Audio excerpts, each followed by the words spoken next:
yaada waaqayyoo beekuudha. Kana irratti baranna macaafa Isaayyaas raajichaa boqonnaa 55 lakkoofsa 8 akkana jedha. Waaqayyoo yaadni koo akka yaada keessanii karaan koos akka karaa keessanii miti.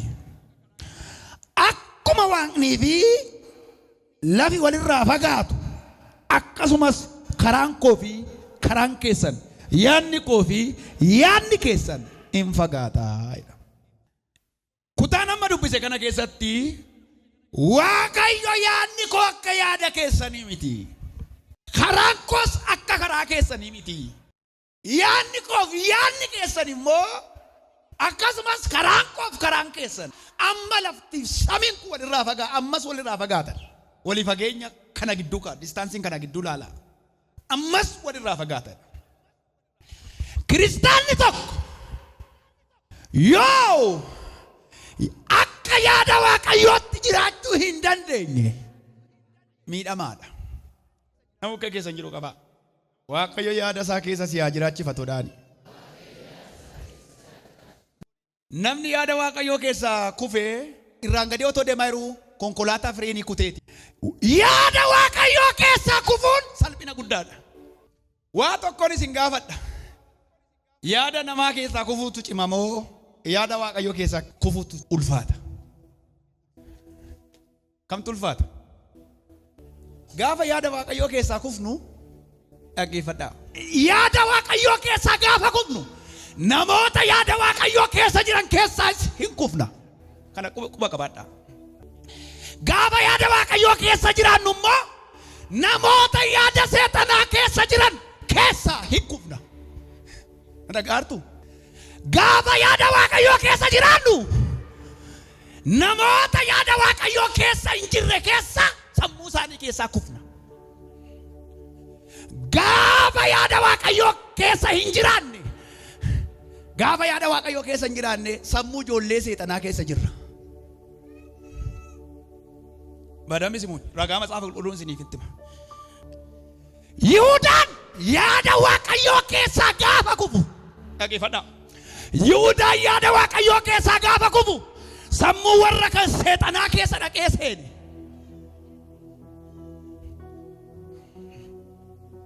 Yaada waaqayyoo keessaa gaafa kufu. Na dhugaartu namni yaada waaqayyoo keessaa gaafa kufu matumaa yaada namoota waaqayyoo sodaatan keessa jiraachuu hin danda'u. Tajaajilaan tokko yaada waaqayyoo keessaa kufeennaan yaada namoota yaada waaqayyoo beekanii keessa hin jiru. Amanaan tokkos akkasuma garuu sammuu namoota waaqayyoon hin sodaanne keessa jiraachuu danda'a. Nama uggee keessa hin jiru qabaati waaqayyo yaada isaa keessatti si yaa'ee godaani. Yihuudaan jedhaani yaada waaqayyoo keessaa gaafa kufe yaada ijoollee seexanaa keessa seene jedhaani. Inni biraan wanti guddaan yaada waaqayyoo keessa jiraachuudha addunyaa kanarratti. Lallabuu miti wanti guddaan. Faarfachuu miti wanti guddaan. Waldaa dhufuu miti wanti guddaan. Iskii beekuu miti wanti guddaan. Akka gaariitti qabeenya qabaachuu miti wanti guddaan. Yaada waaqayyoo keessa jiraachuudha. Yaada waaqayyoo keessa hin jiraattu taanaan abidda tuftee rakkina tuftee waaqayyoof dhimma miti. Yaada waaqayyoo keessa hin jirtu taanaan lallabuun koo raajuun koo faarfachuun koo waaqayyoof homaa dhimma iyyuu miti. Yaada waaqayyoo keessa hin jiru taanaan kurnaffaa kee kennaa kee kennuun waarfannaa kee ol utaaltee faarfachuun waaqayyoof homaa iyyuu dhimma miti. Nama akka keessa hin jiru qaba. Yaada isaa keessatti si haa eegu waaqayyoodha. Maaliif beektu? Waaqayyo akkas naan jedhe yeroon kadhadhu. Namni baay'ee waldaa dhufaa isa waldaa dhufu kanaaf gammadda miti ati naan jedhe. Isa maallaqa isaa naa kennu kanaaf gammadda na duukaa waan jiru seeta sitti fakkaata miti naan jedhe waaqayyo. Noo naan jedhe. Namni baay'ee yaada koo keessaa kufeera naan jedhe. Waldaa jira malee. Waldaa jira malee namni yaada koo keessa namni jiru nama muraasa naan jedhe waaqayyo. Irra guddaan nama yaada koo keessaa kufeera naan jedhe waaqayyo. Phaawulos yeroo gooftaa Yesuusiif hojjechuu jalqabe sammuu warra kaleessa wajjin hojjechaa ture keessaa hin kufe. Phaawulos gaafa Waaqayyoof hojjechuu jalqabee warra kaleessa wajjin hojjechaa turan keessaa kufee sammuu warra kaleessa ari'achaa ture keessa bu'e. Uffata keessa jirra malee, hojii keessa jirra malee, waldaa keessa jirra malee baay'een keenya yaada Waaqayyoo keessa jiru. Yaada Waaqayyoo keessa hin jirru taanaan Waaqayyo baay'achuun keenya Waaqayyoof gatii miti. Yaada Waaqayyoo keessa hin jirru taanaan tajaajiluun keenya miti Waaqayyoof. Yaada Waaqayyoo keessa hin jiru taanaan kumaatamaan kitilaan dhibbaatamaan Waaqayyoo kennuun keenya gatii hin qabu. Wanni guddaan yaada Waaqayyoo keessa jiraachuudha. Yeejoo waan tokkotu nagarramaan. Amantoota baruma keenya 90 keessa 2000 keessa amantoota beennuu fi amantoonni nuti har'a beennu tokko miti. Warri durii wal jibbanii waldaa dhufan. Walamataa waldaa dhufan.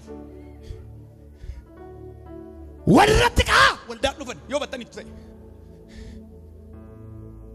Innammaa wal jibbeedhuma waldaa ta'a. Wal ajjeesatuma waldaa ta'a. Wal amachaa'uma waldaa ta'a. Wal waraanatuma waldaa ta'a. Walumarratti barreessaa waldaa ta'a. Waluma hamachaa waldaa ta'a. Warra durii namni jaarsummaa hin taa'uuf warra irraa jaarsummaa hin danda'u. Warri durii yoo kufan hamatanii amiidha yoo keessaa kufan soba yoo keessaa kufan dadhabanii hijjanii yoo keessaa kufan dadhabanii qalbii jijjiiratu akka Phexros. Warra ammaa garuu kufaniiru. Phexros yoo argitaniitu ta'e gaaf tokko Yesuus markabarra otoo deemuu arge Yesuusin. Naafi sabboome akkasittan deemannaan kootte gooftan. Gaafa kootte deemu. Gaafa Yesuus kootte dunni Phexros jagna haadha keeti. Ofiin of jajuu jalqabe. Yaada Waaqayyoo keessaa gaafa kufu galaanni kootu dura yoo nuti kos hin sodaannetti asii gadi liqimsuu jalqabde. Liqimfamaa jira. Gaafa kan liqimfamuu isaa galee Iyyesuus jedhee iyyatu. Otoo warra si'anaa ta'eemo dhugaan Waaqayyo isa jiraata qalbii isaanii jijjiirratan. Hin utaalla malee. Liqimfamaa namichuma galarra deematu gaafa liqimfamuu jalqabu dadhabeera harka na qabe. Kubeera harka na qabe. Laabeera harka na qabe. Dhaloota salphina dhokatee salphina isaa ulfina fakkeessee namatti lallabuuf yaadu. Yaada Waaqayyoo keessaa kufnaan karaan sin deemtan mana si'ool ta'a malee mana jireenyaan ta'u iddoo jireenyaan ta'u. Sinitti meeraa laata gaaf tokko namicha hiyyeessa tokko Waaqayyoo lafaa kaasee biddeena kennee fi nama godhee Waaqayyoo biddeena naachisee lafaa kaasee Waaqayyoo jireenyatti godhee nama guddaa godhee fuula gurguddootaa fuuldura dhaabe Waaqayyo.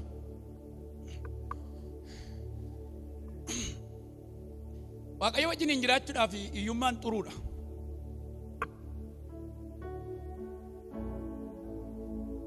Maaf akkas jettee onaan jettan namni gaafa hiyyoome miti Waaqa wajjin kan wal loluu jalqabu. Gaafa waan nyaatu dhabe miti. Gaafa waan uffatu dhabe miti. Gaafa makiinaa bitatti gaafa makiinaa hin qabne miti namni Waaqa wajjin kan walitti bu'u. Gaafa adda dhugaartu gaafa biddeena nyaachuu jalqabu foon kun quufi kooti nama. Namni baay'een rakkina keessatti Waaqayyoon kabajee Waaqayyoon sodaatee jiraachaa ture gaafa waa argate gaafa biddeena nyaachuu jalqabu gaafa wayyaa uffachuu jalqabu gaafa jireenya jiraachuu jalqabu gaafa ofirra darbee namoota gargaaruu jalqabu Waaqayyoon gane namni baay'ee. Quufni baay'ee rakkisaadha. Waaqayyo quufatti isin hin kenni. Quufatti isin kennin hin jedhe. Quufan malee nu utaalan malee hin cabane dha Oromoon keenya nama ammaa kuma kitaabni Oromoo akkas jedha. Quufee namichoo innaan Waaqayyo namittiin immoo kutaa ja'a baratte barsan Waaqayyo waardiyyaa waldaati namichi.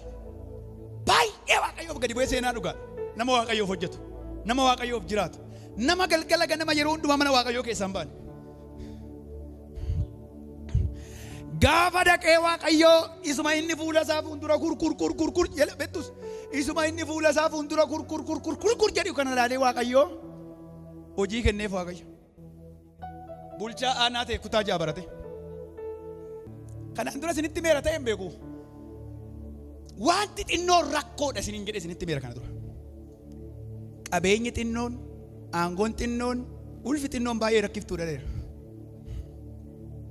Amma warra baay'ee beekan miti. Warri xinnoo beekan biyyaaf isaan gaangiriinidha. Dhukkuba gaangiriiniti. Warri waan xinnoo beekan, warri waan baay'ee beekan. Jarra biyyuun mul'isan. Wallaalaa beekame dadhabne. Qabee gaafuma biddeen nyaachuu jalqabdu ni si fofoorachiisu kuni. Innumti waldaa si habbisee eebba hoteelaa, eebba manaa si jechisiisu kuni. Maali? Sooromtee hin eebbifta gaadhoo koo. Maaf hin foorinye.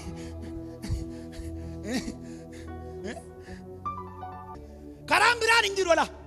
Yaada Waaqayyoo keessaa kuftee naan karaan biraan hin jiru booda buutadhaani.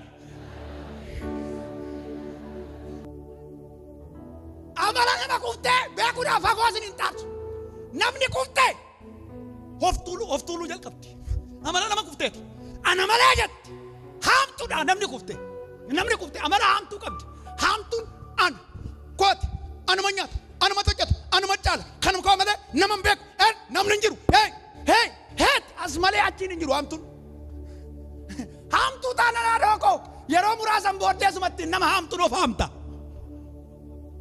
Nama jireenyi yoo achi godhanii as godhan malee hin ta'u.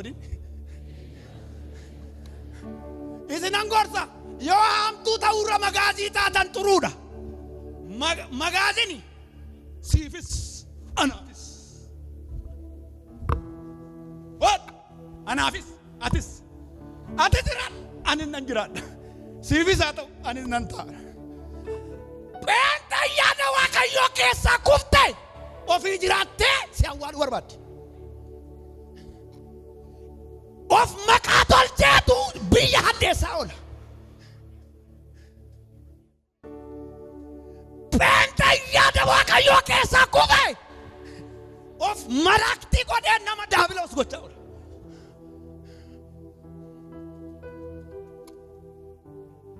Nama yaada Waaqayyoo keessaa kufee irraa waan gaarii hin eegina. Naa tola ittiin eegina. Namichoo eessa dhaqee jiru?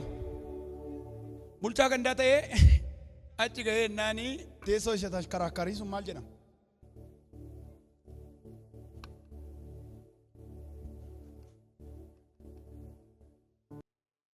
Waaqayyo nama guddisuus beeka, nama kuffisuus beeka. Kana giddii qabatina Waaqayyo nama guddisee nama dhiisatin. Yeroo tokko Waaqayyo wayyaa rakkinaa moofaa keenya Waaqayyo xaxee sanurraa baasee fuudhee nuu kaa'a malee. Nu ol kaa'a malee hin gatu Waaqayyo. Gowwaa seetee Waaqayyo. Waaqayyo. Moofaa rakkina keessa sirraa baasisan Waaqayyo hin gate otoo hin ta'in siif ol kaa'eedhaan.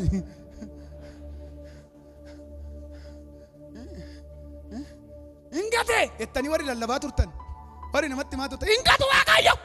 Hin kaa'e. Gaafa ati achi taat jettu.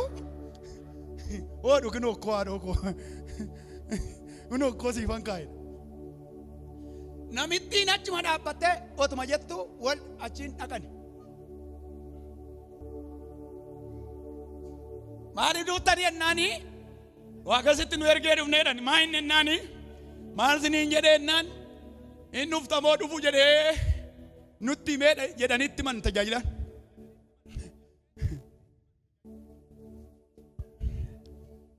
Intaariin jedhaani anu nan dhufa jedha sitti naa hima xiqqoo ishee hojii nama biizii na godhe.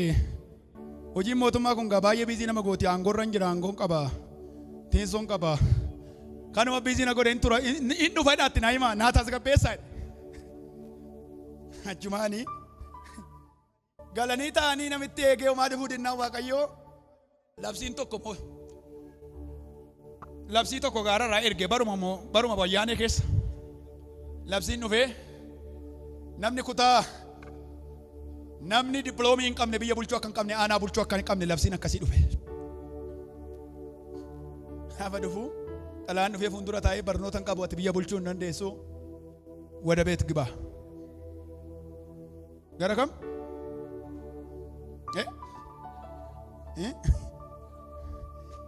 yeroo eebbifamtee yeroo hojjettu yoo Waaqa yeroo hojii qabdu yeroo maallaqa of harkaa qabdu yeroo carraa qabdutti Waaqayyoof hin hojjettu yoo ta'e